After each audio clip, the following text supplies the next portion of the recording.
So we have reached a good number of participants now. A warm welcome to you all. Good afternoon, everyone. I am Priyanka Mukherjee. I see a lot of regular webinar participants. So many of you already know me. Just to give a bit of a background for those who are joining for the first time, Cambridge University Press and Assessment. It's an organization that stands for the pursuit of excellence. And we have our presence in 170 plus countries. And of course, one of the oldest university presses.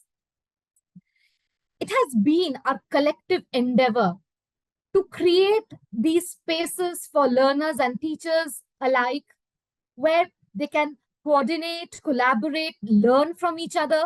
And to that end, Teachers of Tomorrow is a platform. I would request all of you who have joined for the first time, I would request all of you to take the opportunity to have a look at the platform, see how much of an opportunity it presents to coordinate, collaborate, learn from each other, and also would request you to be a part of these weekly webinars. As I already told you that there are many regulars here already.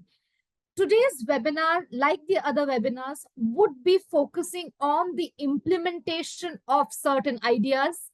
And we are extremely elated to have with us Mr. Kiran Nellure. He wears many hats with aplomb as a teacher of IGCSE and A-levels, an assessment specialist with Cambridge International, a Cambridge trainer, along with winning several accolades as a distinguished assessment practitioner. Welcome, sir. We are extremely humbled to have you with us. Today's webinar would be an attempt at demystifying what actually entails assessments. So without further ado, knowing that it's a Friday evening, thank you for joining in again, and over to you, sir. Thank you, Ms. Priyanka, for the lovely introduction.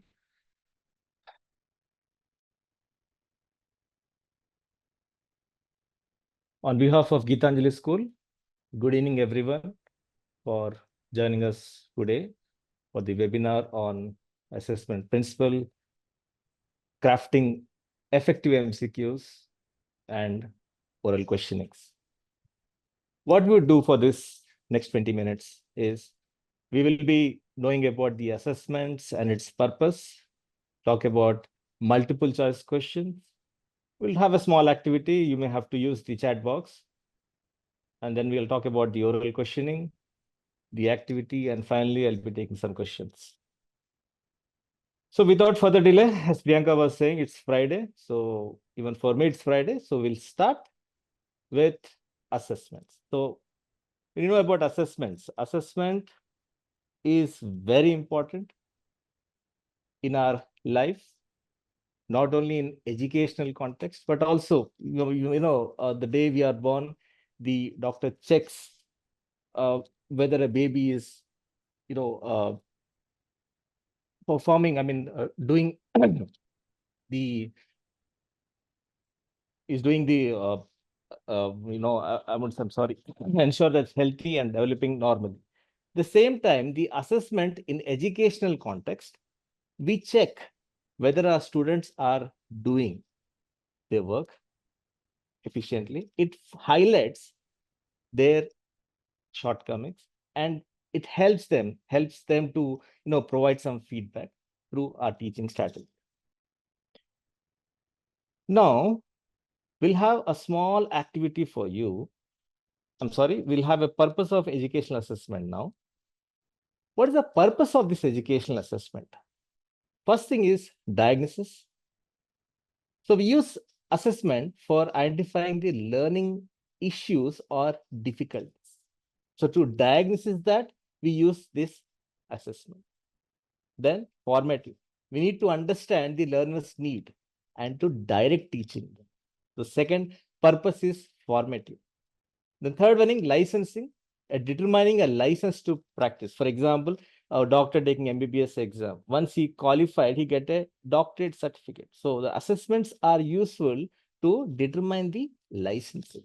The fourth one is to qualification, to judge whether a learner has a sufficient knowledge or skill or to understand to qualify for a particular position.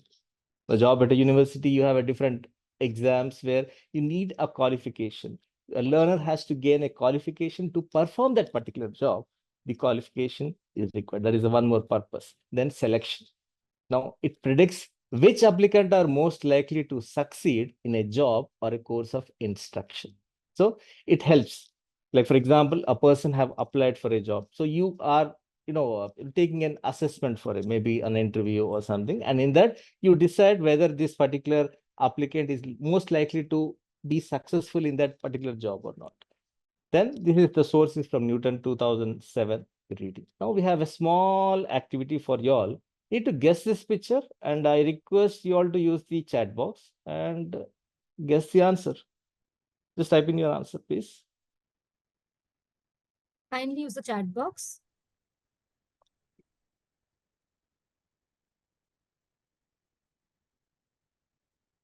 So the first response is in. It's an encyclopedia, it's dictionary, books, legal reference books, encyclopedia. Oh, Okay. there's a response, Cambridge Examiner's Guide. There's one response. Okay. Then, of course, there is a lot of response on encyclopedia and also report. Encyclopedia is the most common answer. But we also have responses of Cambridge exam guide papers, Yeah. exam papers, The one who syllabus. said Cambridge exam guide papers is the correct answer. Don't worry, right or wrong, it doesn't matter now. See, this is a collection of past examination papers compiled in the year 1924. So Cambridge, when they conducted the exam first, so in the year 1924, they compiled these books. Moving on, multiple choice questions. Now, when it comes to multiple choice questions, our students especially will be very excited because they know they can guess the answer. I'll guess the answer A, B, C, one of them will be correct. And as a teacher, when you're designing the assessment, we will think, okay, when I teach this lesson, let me frame multiple choice question. Maybe I may frame short answer question. I may frame essay type answer. Depends on the objective of the lesson. We decide it. And basically, we design this multiple choice question based on the subject matter, basically. But students, on the other hand, will think MCQs are very easy. We'll click one of the option and we'll get a, not much. Like most of the parents will come and say to us that, when you keep MCQ as a paper, they will not study. They'll say, only multiple choice question, I can pick one answer. But we should change their mindset.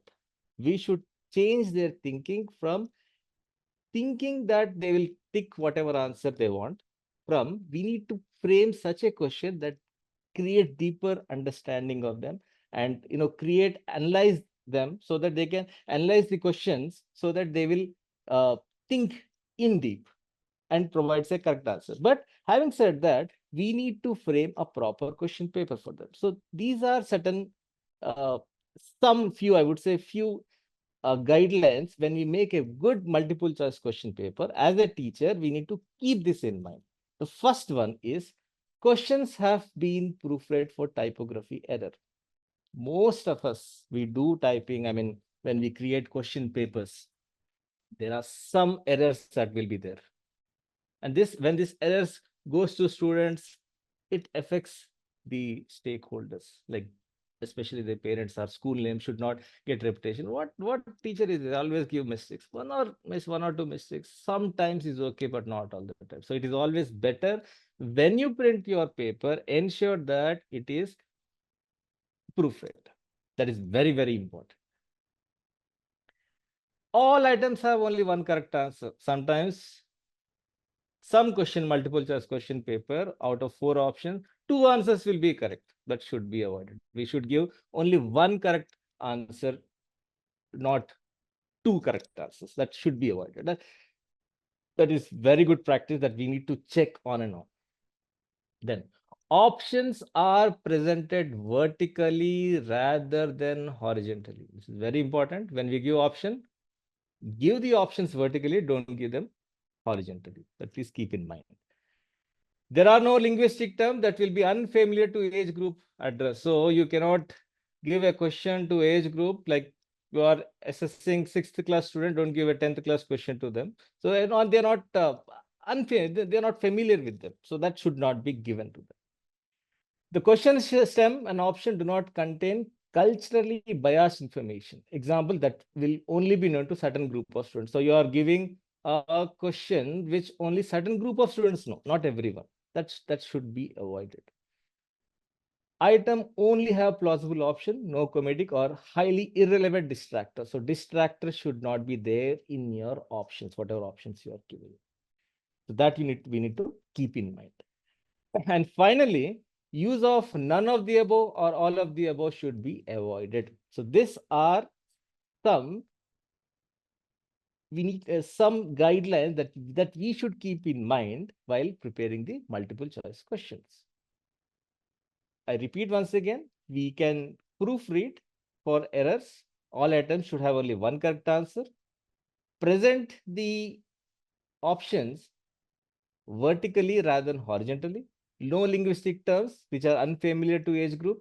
The question stem and option do not contain culturally biased information. So don't give a question, it is not only certain group of students. This is something which is relevant to if you are teaching an international students. Items only use plausible option, no comedic or highly irrelevant distractor should be used, and don't use of none of the above or all of the above. I've written many national entrance level exams where they give option none of the above or all of the above. That should be avoided. Now, keeping this in mind, we'll do one small activity. You need to identify error in the MCQ. That's an activity, and I would request you all again in the type box, you need to identify the error and kindly plug in your answer. The question is, who was the first person to walk on the moon? A. Neil Armstrong. B. Yuri Gagarin. C. Buzz Aldrin. D. None of them. Identify the error in the MCQ and plug in your answer in chat in the So the chat box. responses are coming in. Use of none of the above. Okay. Any more? It has none of the above as an option is the most common answer we have got. Okay. Also, somebody has identified this option A as incorrect. That is Yes. Neil Armstrong. Very nice. Very. Neil Armstrong, the spelling of Neil is wrong here, incorrect. It's an Indian version of Neil, I feel. So that is a wrong spelling, and none of the above is correct. And B. Yuri Gagarin is the first person to walk on the space. So not relevant. So very well done. Those are, Spelling error has been identified by many. yes, very nice. So my objective of this webinar will be satisfied when you implement this in classroom practice. So second one, now I'll give you the second MCQ. Please find out the error. Who is known as father of Indian independence movement? Mahatma Gandhi, Nelson Mandela, Jawaharlal Nehru, Martin Luther King Jr.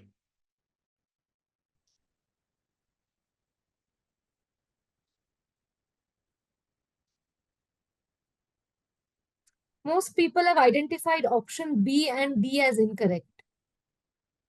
Then irrelevant distractors. Very nice. Two irrelevant distractors. Mhm. Yeah. Option B, irrelevant distractors is the common answer. Do you find any correct answer in the option? Anyone can type in the correct answer, please.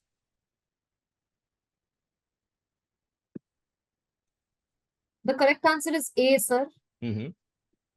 Good. So most of you have got it right, saying that Nelson Mandela and Martin Luther King irrelevant, they are distractors.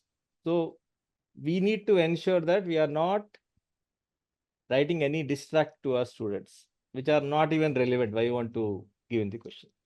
Moving on to the final MCQ, where you need to identify the error. Define global warming. A. Rise in average air temperature near surface of Earth over past 1 or 2 centuries. Rise in average air temperature near surface of Earth over the past 3 or 4 centuries. C. Both A and B. D. None of the above. What error you can find in this MCQ?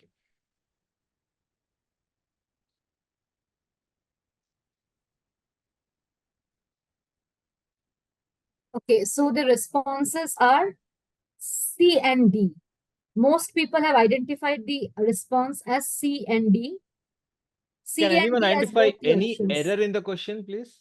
Any error in the question? Any error? The error is option C and D are incorrect.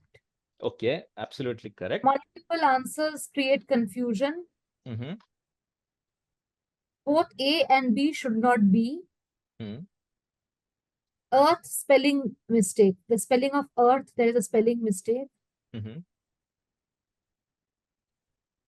Correct answer is A. Yeah, correct answer is A. But can anyone Option reflect on the question itself? two, Define global warming? two options have the same meaning, they are saying. Yeah. In the question, define global warming. Define global warming. Any issue with this question? Define means we want definition for it. We are indirectly encouraging rote learning. That should be avoided. Even new education policies is against rote learning. So we need to ensure that our children learn the meaning of it rather than definitions. So the question define, the word define should not be used when we are framing MCQs, because this encourages rote learning and we should not include in our questions. Thank you so much for the participation in identifying the error in the MCQs. Now we would go to our next segment, oral questioning. Now, oral questioning usually starts like we teachers go to a class and we say to our students, tomorrow prepare this lesson and come. So our students will say, yes, ma'am, or yes, sir. But how many of you are actually preparing questions for asking them orally? We may not do that. Most of us may not do it. Oral questioning is a very good technique in which we understand the weakness in a student. I mean, in what areas he need to improve. And also it is very much useful for those students. Say, for example, you are asking your student, any doubts you have? And the student will never open his mouth. If you ask him questions, ask him, probe him, by his answer will come to know what is his understanding. Sometimes some students may tell you the wrong answer, but what made him to think like that, we need to think. I know it's challenging in school. We are, teachers are burdened with a lot of work. I agree. But if we are, planning for a better questions, better oral questions, if you are framing a right questions to be asked to our students, it will promote deeper thinking. So we'll look at different types of thinking now. The questionings, sorry, open questions. Open questions should be encouraged. How would you like, you ask your question, your students to tell the how would you say about this, or X or Y. Then the probing question will make them to think, why was that? You ask them.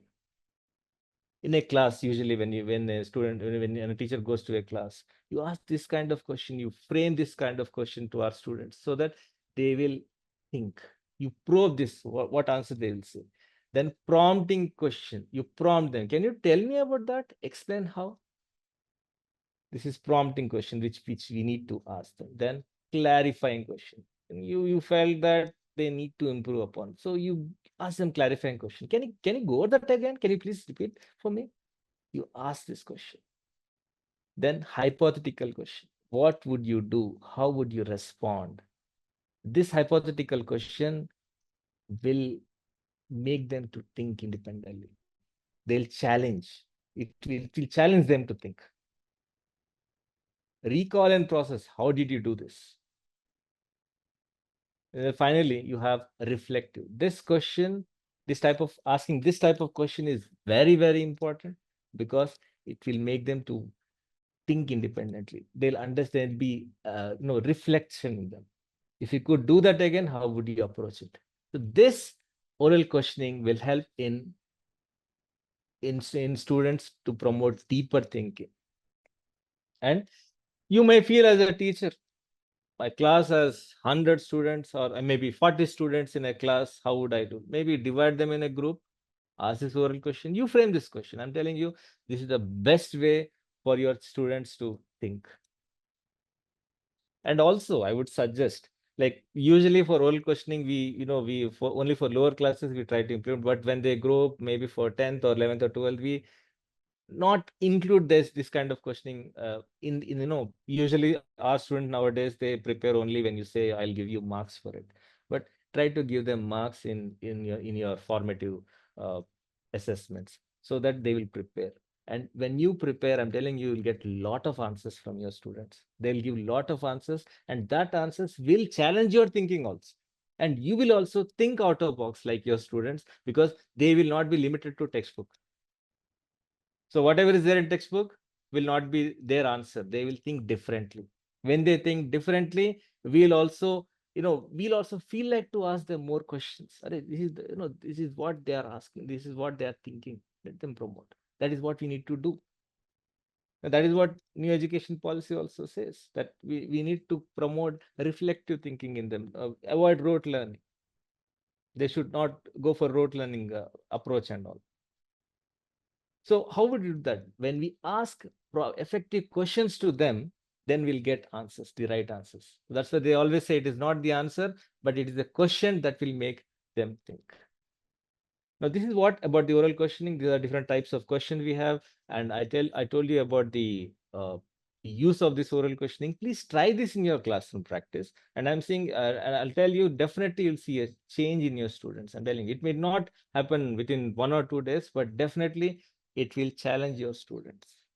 Now we all are great teachers. So in your classroom, you are the boss, and you know how to apply to your students this type of questions so that they will reflect on it.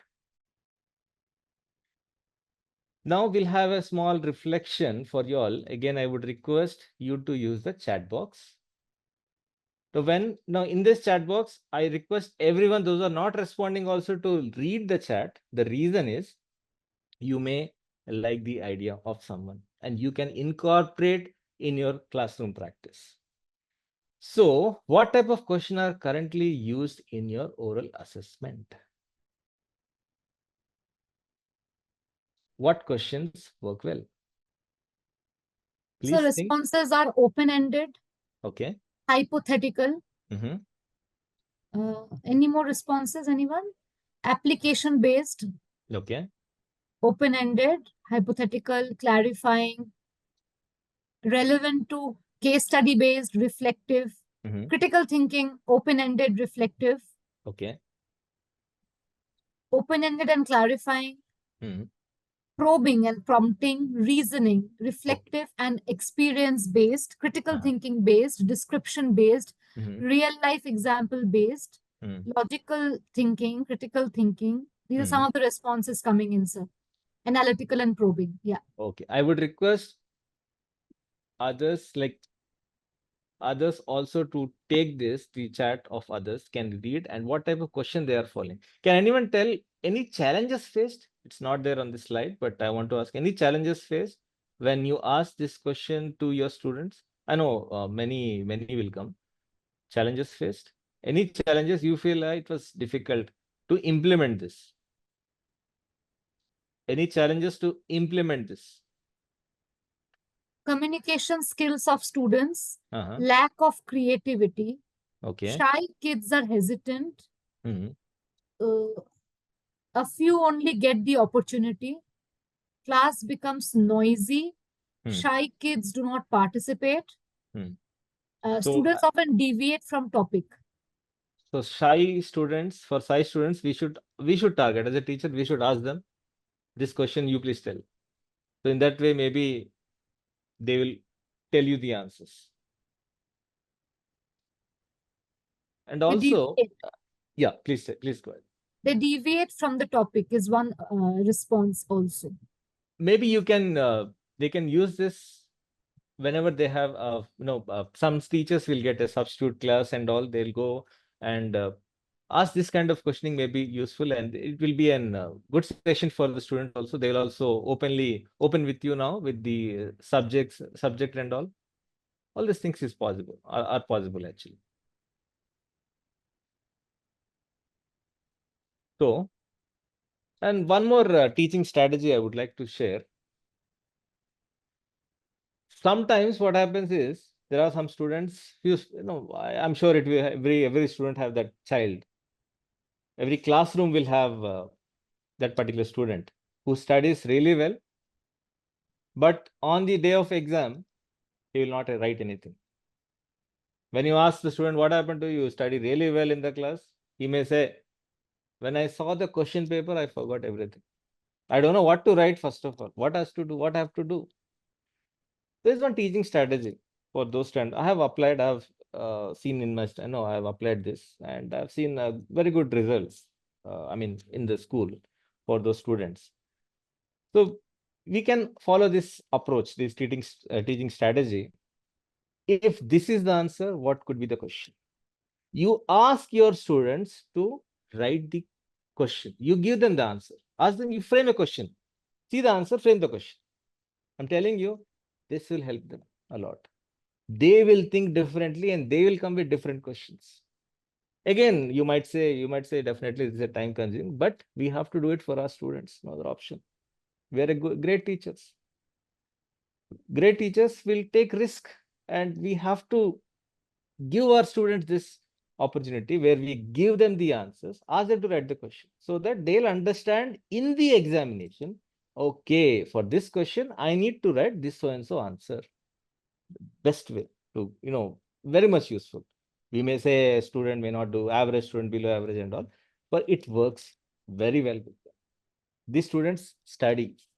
I'm not saying these are the students who, study very end and all. They study, they work hard, but somehow they will not do examination fear or something maybe there. But try this method. It will very, very useful. So in the nutshell, for today's webinar, I told you about the assessment, the purpose. I told you about the multiple choice question. I've given you some guidelines, what you have to follow. Then I told you about the oral assessment and we did the reflection. So I hope people who have participated today will implement these strategies in their classroom practice. Then the objective of this webinar will be fulfilled. Thank you so much for your time, giving your 30 minutes, precious 30 minutes for my webinar. Thank you so much. Over to Priyanka. Thank you so much, sir. Very insightful discussion. Requesting all participants to share their questions. Meanwhile, sir, we already have two questions.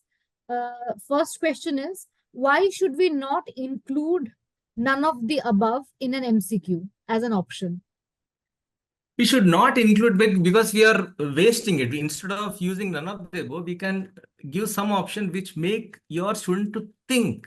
That is important. No? Instead of none of the above means they will say it is none of the above only. And why are you teaching them wrong answer? If none of the above is the correct answer, why are you giving them wrong answer? Right. So another question is, what should be the specific number of options which are optimal in an MCQ? 4 should be optimal. That's it. Not more than that. 4 options. Okay. Next question is, how to create and promote reflection and analysis in a question. How to create and promote reflection and analysis in a question. See, it depends. Reflection analysis can be created. See, if you are teaching a particular subject where the need of the question is that there should be analysis and a reflection. So maybe you can take 2-3 topics. What we do, since I'm an economics teacher, I'll tell you, what we do is we take 2-3 topics and we try to link and give a question so that they do analysis of it and they reflect on it. What could have been done? Right. So next question is, framing MCQs for economics is difficult as graphs are used. Any suggestions? Graphs are used means, I did not understood the question. like how you want to make, like we make it, and in the graph and all. What is the difficulty in that? I'll wait for the response, sir, from the participant. Meanwhile, so there's one more question. Why can't we type the options horizontally as it saves space? Why do the options need to be vertically given? It create confusion. We should not think about space. Then it's better we go online only. Why we are giving paper this thing? It create confusion in student. You think from student point of view where they sat and they have to read like this. Instead of that, it is always better you go horizontal. Any suggestions for questions for the lower grades, like KG pre-primary? Pre-primary students are I mean, I feel oral questioning is the best technique for them, not multiple choice question as such for pre-primary student, because the way they answer is totally different. It won't come from any textbook. And sometimes it challenges our thinking also. So I feel for primary students especially, it should be oral questioning more. Try to understand their perspective. And first you teach them and understand their perspective. So we'll take one more question in the interest of time, one last question. How to implement the techniques you mentioned in a regular classroom with a span of only 30 minutes? That is a tough question. That's what I said in one of the slides, that maybe you can utilize a substitute class you have been allotted to. I agree, 30 minutes. By the time we come, 10 minutes will go for, just maintaining the class also sometimes. So it is difficult. It's a tough job.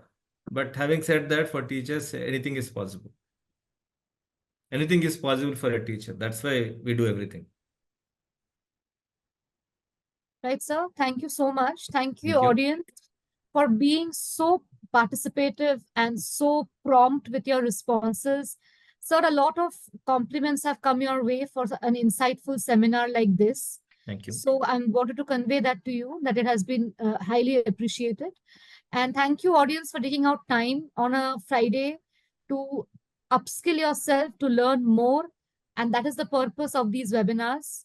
Thank you again to all of you for joining in. Thank you, sir, for this insightful webinar, and hope to see you on a webinar like this next week as well. Thank you so much, everyone. Thank you. Have a good evening.